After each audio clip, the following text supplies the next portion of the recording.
A teacher mocks a black girl in front of the whole class for daring to dream of Harvard. But what unfolds next silences every voice in the room. How will her defiance change everything? Let us know in the comments section below. Caroline Derulo didn't raise her hand because she wanted attention. She raised it because no one else had the guts to speak up, and someone had to. "Harvard," she said, with her chin held high and her voice steady. Silence. Then snickers. Then that laugh. His laugh. The kind that starts in the chest and rolls up into a smirk without ever reaching the eyes. "Ms. Derulo." Mr. Grant leaned forward, knuckles pressed against his desk like he was settling in to deliver a joke. "Harvard isn't exactly realistic for someone in your situation." There it was, that word, your situation. The classroom froze. Eyes darted toward Caroline, waiting to see what she'd do. The chipped whiteboard behind Mr. Grant flickered under the dying buzz of the fluorescent lights. The smell of pencil shavings and stale gum lingered in the air like a fog. Caroline blinked once, twice, then smiled, slow and deliberate. It wasn't the smile of someone who had been beaten. It was the smile of someone who had already decided that defeat wasn't on the table. She said nothing. "What? No comeback?" Mr. Grant pressed, adjusting his tie even though it was already too tight. "Or did you mean Harvard, the coffee shop on Lexington? Maybe they've got a scholarship for daydreamers." Laughter rippled through the class.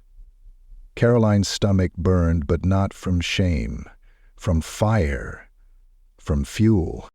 Danielle Derulo worked double shifts at County General, cleaning floors that people never saw. Her back ached and her shoes cracked, but she always said the same thing to Caroline before leaving: "Make sure they see you."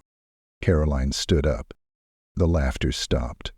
"I did mean Harvard University," she said clearly, looking right at Mr. Grant. "And I'm not asking for your permission." Now the silence was real. No breathing, no movement, just the slow, cold awareness that something had shifted in the room, and no one could undo it. Mr. Grant's mouth twisted. "Sit down, Caroline." But she didn't. Not right away.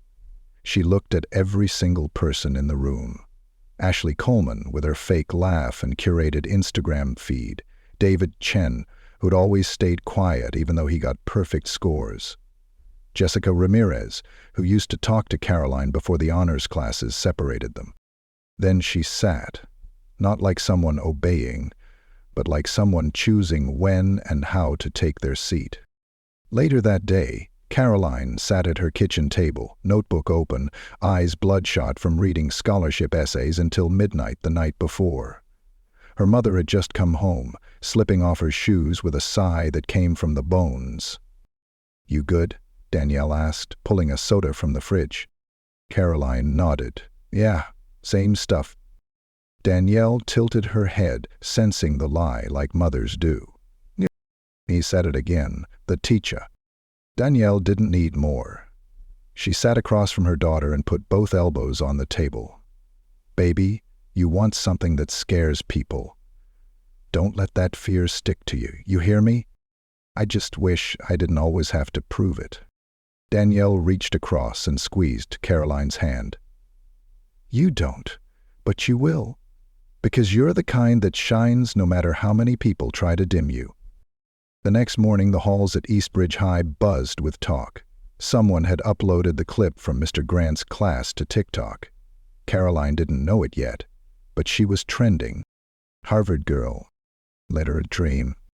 Not asking permission. Mr. Grant hadn't seen it yet. He walked into class with his coffee and smugness intact. Caroline kept her head down, earbuds in, reviewing practice SAT questions like her life depended on it. Because it kind of did. Behind her, Ashley whispered to her friends, "I mean, I guess she's smart, but come on, Harvard?" Caroline didn't turn around. She didn't have to. She knew how this worked. It wasn't about her grades.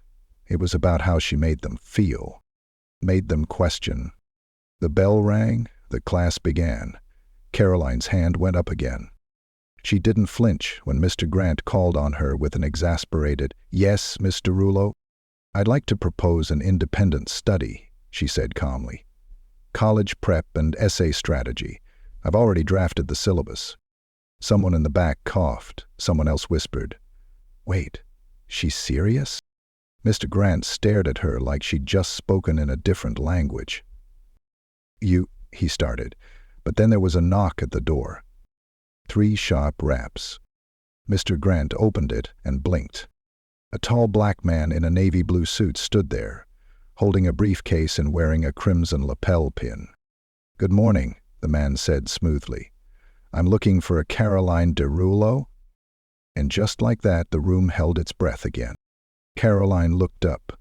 Her heart slammed against her chest, but her face stayed still, focused. "Right here," she said. And as he stepped inside, Mr. Grant's coffee cup trembled just a little in his hand. The room didn't make a sound when the man in the navy suit walked in.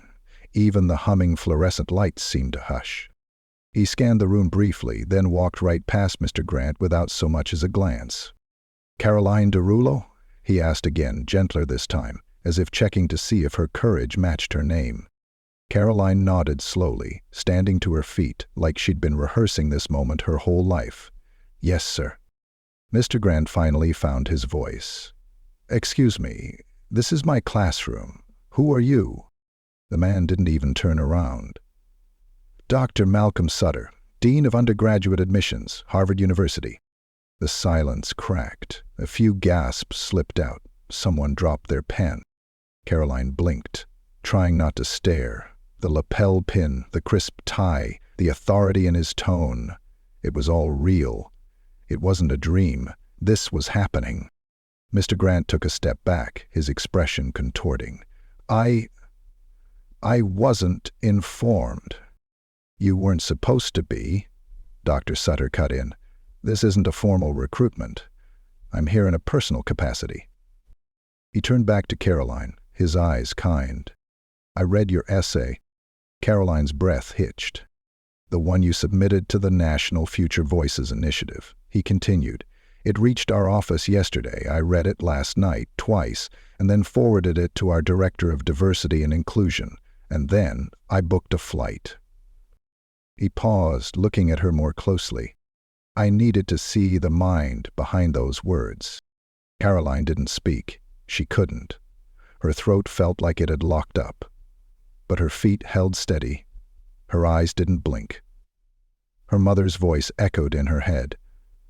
"Make sure they see you."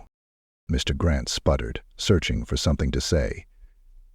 "You're telling me Harvard sent someone down here for a 16-year-old with a 4.3 GPA, a top 1% SAT score, and a narrative voice that punches through paper?" Dr. Sutter interrupted, turning to him briefly. "Yes, that's exactly what I'm telling you." The class couldn't even pretend to be subtle now. Every head was turned. Phones hidden under desks began to record. Ashley's mouth was slightly open, frozen in a half-smirk that had nowhere else to go. Dr. Sutter stepped back and looked at Caroline again. "I'd like to speak with you privately. Do you have a study period now?" Caroline nodded, her voice finally returning. "Yeah, after this class." Dr. Sutter smiled. "Perfect. I'll wait outside." And then he was gone. Just like that. The door clicked softly behind him. The silence he left behind felt louder than anything else. Caroline didn't sit right away. She turned toward Mr. Grant, who stood there blinking like the floor had just shifted beneath him. "I'll need that independent study form signed," she said quietly. And then she sat, smooth and unbothered, flipping open her notebook like nothing had happened. Class continued. "Sort of," Mr. Grant mumbled through a grammar lesson no one listened to. Caroline circled vocabulary words with a steady hand while her phone buzzed every 10 seconds inside her backpack. At lunch it was chaos. Caroline couldn't make it 3 feet down the hallway without someone stopping her. "Yo, did that really happen? Was he really from Harvard? Are you famous now?" She didn't answer much, just smiled, nodded, kept walking. Her tray in the cafeteria went cold as she scrolled through a wave of notifications. Likes, retweets, videos of Mr. Grant stammering, her standing proud. Someone had even made a TikTok sound out of her line, "I'm not asking for your permission." It was surreal, like watching someone else live your life. By the end of the day, local news trucks had circled the school like buzzards. Caroline kept her hoodie up and her earbuds in. She wasn't interested in attention. She was interested in getting home, pulling the curtains, and breathing like a regular person again. But Mrs. Jefferson had other plans. She was wiping down the hallway lockers with a rag that looked older than the school itself when Caroline walked past. "Caroline Derulo," the older woman called out, not unkindly. Caroline paused. Mrs. Jefferson didn't stop wiping. "Your mama know yet?" "I haven't told her," Caroline said. "Not until I know it's real." Mrs. Jefferson gave a quiet hum. "It's real. That man walked in here like he knew you already belonged there." Caroline looked down, suddenly shy. "I just wrote an essay." Mrs. Jefferson finally stopped wiping. She turned, eyes steady. "You didn't just write an essay, baby. You wrote your name into rooms people never expected to see you in. That's not just writing. That's arriving." Caroline smiled, the first real one all day. At home, her mom didn't ask why she looked dazed. She didn't ask about the cameras. She just held her daughter tight for 5 whole minutes, then made macaroni the old way, on the stove, with extra butter and breadcrumbs. Caroline finally told her everything, from the essay to Dr. Sutter to the way Mr. Grant looked like he'd swallowed a thumbtack. Danielle just nodded, fighting back tears she didn't want her daughter to see. "You keep going. Don't look back. Don't let anyone make you question what's already yours." That night, Caroline lay in bed, staring at the ceiling, fingers laced over her chest. The world knew her name now, but more importantly, she did.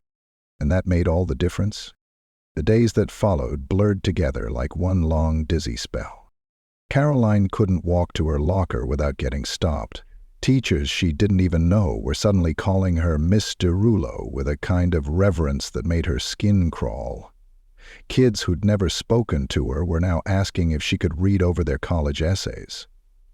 Her inbox flooded with strangers telling her she was an inspiration, and a handful of others calling her names she didn't repeat out loud, the kind of names that let you know not everyone claps when you climb.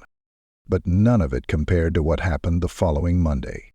Mr. Grant stood in front of the class, arms stiff by his sides, his jaw working overtime like he was chewing on something sour. "I owe you all an apology," he said, but his eyes weren't on the class.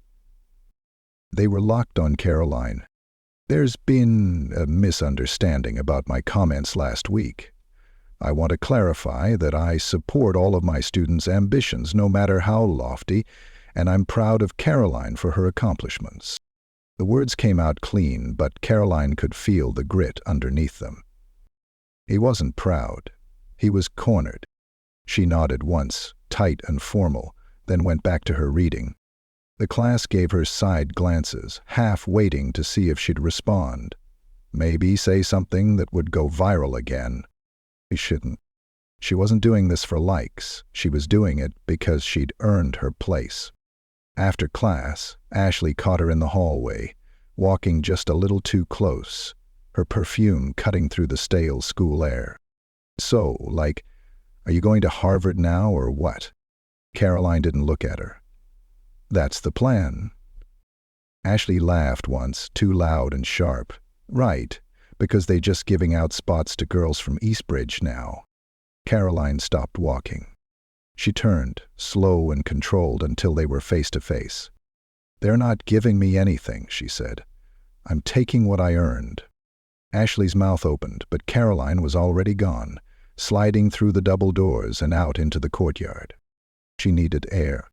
The sky stretched gray overhead, clouds thick and low, pressing down like they wanted to smother something. She sat on the cold concrete bench, arms folded, watching the wind shuffle dried leaves across the pavement. Her mind spun between essays and applications and the creeping pressure of being a symbol. Mrs. Jefferson appeared a few minutes later, like she always did, like she just knew. "Thought I might find you out here," she said, settling beside her with a quiet grunt. "I didn't want to snap in front of her," Carolyn murmured. "You didn't. You walked away with your head high. That's the kind of power they can't handle." Carolyn bit the inside of her cheek. "I didn't ask to be an example." "No one ever does," Mrs. Jefferson said softly. "But that don't mean you ain't built for it." They sat there a while, neither of them speaking, just breathing the same heavy air. That night, Caroline opened her laptop and pulled up her draft. An essay called "What They See and What I Am." She changed the title, "What They Don't See," and she rewrote the whole thing. 2 weeks later, she was sitting across from Dr. Sutter again, this time via video call, her laptop balanced on the kitchen counter. He wore a relaxed sweater now, no suit, no tie, still sharp, still listening. "I wanted to check in on you," he said. "How are you holding up?" Caroline shrugged, then caught herself and sat up straighter. "I'm good. Still applying, still working. Some days feel weird." "Weird how?" "Like people are watching me more than listening." Dr. Sutter nodded slowly, his face kind. "That's the cost of being visible. Some people stare because they admire you, others because they want to find the flaw." Caroline looked away, blinking fast. "It's a lot." "It is," he said. "But you're not carrying it alone. We see you, and we want to help you finish the journey." He paused, then added, "I spoke to the scholarship board this morning. They're eager to meet you." Caroline's breath caught. "Like interview?" "Like finalists," he said with a smile. "You're in the top 3. Final decision in 3 weeks." She muted herself and screamed silently, fists clenched in the air, heart bouncing in her chest like it was made of fireworks. Then she unmuted and grinned, shy but glowing. "Thank you," she said. "No need," he replied. "You earned this." But not everyone agreed. The school board meeting that month was packed, the kind of meeting that usually only drew 5 people and stale donuts. Now it had press. Parents, teachers, microphones. Someone had written a letter to the district superintendent accusing Caroline of being given special treatment for optics. The words "reverse racism" were said 3 times before Caroline even walked in. Danielle stood behind her like a shield, her eyes hard and unwavering. When Caroline was asked to speak, she walked to the front of the auditorium with her shoulders back and her voice ready. "My name is Caroline Derulo," she said, "and I didn't ask for the spotlight, but I won't walk out of it just because some people don't like the way I shine."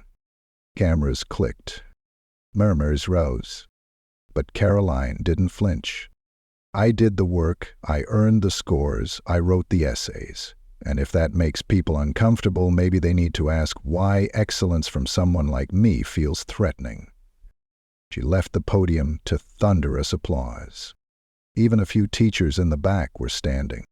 Back at home, she and her mom curled up on the couch under their old fleece blanket and watched a rerun of Family Feud, pretending for an hour that the world outside didn't have sharp teeth. Danielle kissed her forehead. "I'm proud of you, baby." Caroline whispered back, "I'm proud of me too." 3 weeks passed like a held breath. Every morning Caroline woke up hoping for the email, and every night she went to bed reminding herself that she was more than one decision. But the waiting gnawed at her, quietly, steadily, like a wind under the door. It didn't matter how many people tweeted support or said, "Harvard's lucky to have you." Until the letter came, it wasn't real. She reread her finalist essay at least a dozen times, editing sentences no one would ever notice. She ironed her scholarship interview shirt 4 separate times, even though it didn't wrinkle. She watched videos on how to breathe correctly during high-pressure conversations, how to sit without fidgeting, how to sound natural when her future was on the line. And then, on a Tuesday morning that started like any other, her phone buzzed at 7:03 a.m. Subject: Harvard Undergraduate Scholarship Program Final Decision. Her breath stopped. Her fingers hovered over the screen. Danielle walked into the kitchen, still in her scrubs, hair pulled up, coffee steaming in her hand. She saw the look on Caroline's face and froze. "It's here," Caroline whispered. Danielle set the coffee down, crossed the room, and put a hand on her daughter's back. "You want me to read it?" "No," Caroline said, swallowing hard. "I have to." She tapped the notification. The email opened, and there it was. One line, bold and glowing, even without color. "We are thrilled to offer you full admission to Harvard University with a full 4-year scholarship." Caroline didn't cry at first. She just stared, like her brain needed a minute to translate the words into reality. Then Danielle let out a sound that was somewhere between a gasp and a laugh, and pulled her daughter into the kind of hug that made everything else fall away. "You did it, baby," she whispered against Caroline's hair. "You really did it."